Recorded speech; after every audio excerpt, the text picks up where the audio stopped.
A drop in the ocean. French planes release crates of food above Gaza. Germany, Jordan and Spain have done the same. But it's nowhere near enough food for the some 2 million Palestinians on the ground, slowly starving.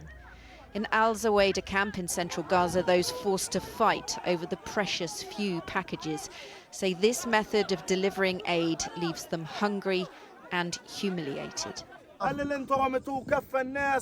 Is what they're dropping enough for the people, to feed the people?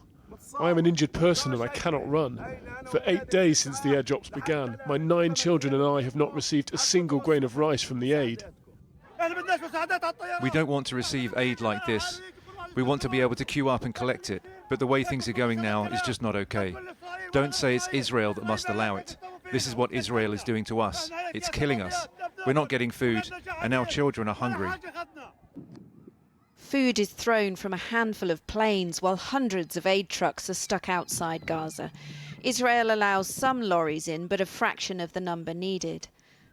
People are left to wait for food to fall from the sky or risk death at one of the US and Israeli-backed aid hubs. According to the UN, more than 1,300 Palestinians have been killed near these sites since May, witnesses say, by Israeli fire. At Al-Shifa Hospital, Manal Masood mourns her son. She says he was killed at an aid centre yesterday. He was 16 years old. His name was Ahmad Foura.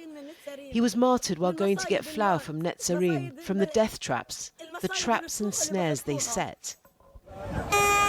The Israeli army denies firing at civilians, but the increasingly desperate level of hunger in Gaza is piling pressure on Israel, even galvanizing its staunchest ally, President Trump, to dispatch his Middle East envoy, Steve Witkoff.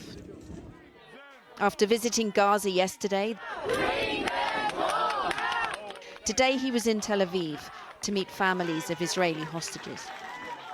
Michel Ilouz's son Guy was kidnapped and died of his wounds. Militants in Gaza still have his body. I listened for 2 hours. With all due respect to Witkoff, he expressed sympathy, believed this was important to us, and showed interest in listening to all the stories. But I didn't hear anything new from him. US efforts apparently coming to nothing again. Israel says until there's an agreement on hostages, the war will continue. Tonight, Hamas said it won't disarm unless it gets an independent Palestinian state. But for Gazans, what sort of state would it even be after nearly 2 years of war? Israeli forces let some people back into their neighborhoods today. Few found homes to return to. Jane Deeth reporting now. Professor Nick Maynard is a consultant surgeon at Oxford University Hospital and has been volunteering in Gaza for the last 15 years. He returned last week from treating patients at Nasser Hospital in Khan Yunis. I asked him to describe what he witnessed while he was there. It's almost difficult to describe it. It's so awful out there. The humanitarian conditions are horrific. The volume of mass casualties we saw every day was terrible. The malnutrition is extreme. So the conditions are really indescribably terrible out there. I mean, you'll know that you're sort of, alongside other humanitarian agencies, trapped in a sort of battle over narrative with the Israeli government. The Prime Minister saying yet again, definitively, there is no starvation in Gaza. How do you respond to that? People will decide whether they want to believe people like me, who've seen with their own eyes people dying of malnutrition, dying of forced starvation, doctors who have experienced formula feed being taken out of their luggage by Israeli border guards to prevent them bringing it in to feed dying newborn babies. Give us a sense of how all of those things sort of weave together, how the malnutrition feeds into doctors' ability to take care of the injured and the wounded. People who come in severely malnourished, they're immunosuppressed, their tissues don't heal, they're much more likely to get serious infectious complications.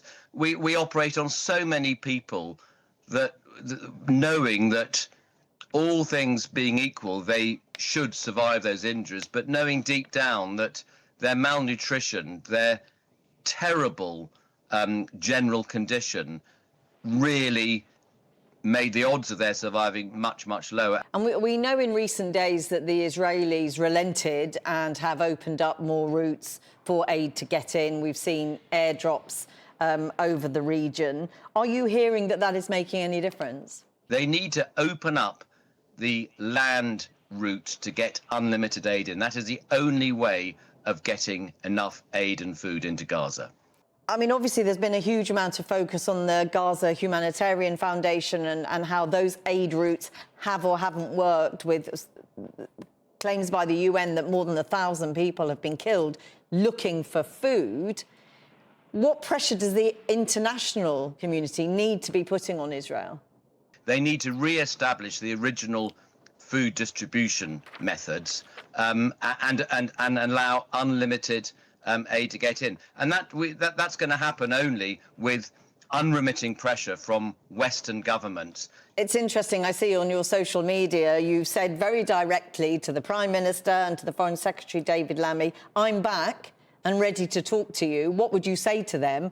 I would welcome the opportunity to go and talk to them. I would present to them the clear evidence of what I have seen. I will take photographs of the patients I have treated, of the severe malnutrition. I will describe in detail the gunshot wounds I have seen in young teenage males who've been shot at the Gaza Humanitarian Foundation. Which, of course, the Israeli government and the IDF are completely denouncing. They're saying it simply isn't true. Well, again, they are lying, and people will decide whether they want to believe people like me and many other healthcare workers who have described these injuries. So I would look Starmer and Lammy in the eyes and tell them what I have seen, and they need to do far more than the strong words that they have uttered so far. Exactly on that point, they would say that there have been strong words, that they've prevented or suspended some of the arms licenses. Obviously, this week, you know, Keir Starmer has talked about if Israel don't do more to end the war, the number of conditions he puts in place, then the UK government will recognise the state of Palestine. Is there any value in that? It's bizarre that he is putting conditions upon that. But to come back to your earlier point, and you nailed it really when you said they put an embargo on some arms. They need to have a complete arms embargo to Israel. I'm afraid that the words they've come out with are frankly worthless in my view, unless they're accompanied by strong actions. And just briefly, if you would, if more isn't done across the piece, what do you fear for the people of Gaza? I fear that the end game, the very clear end game of the Israeli government is to ethnically cleanse Gaza, to carry out the genocide they are in the process of doing, and to eradicate the Gazans from that land. And to their claim that people like you are part of the mouthpiece of Hamas, what do you say? Well, it's just completely ludicrous. They're not allowing journalists in to provide independent evidence, so the only concrete evidence coming out is from the healthcare workers. Professor Nick Maynard, thanks very much for talking to us. Thank you very much.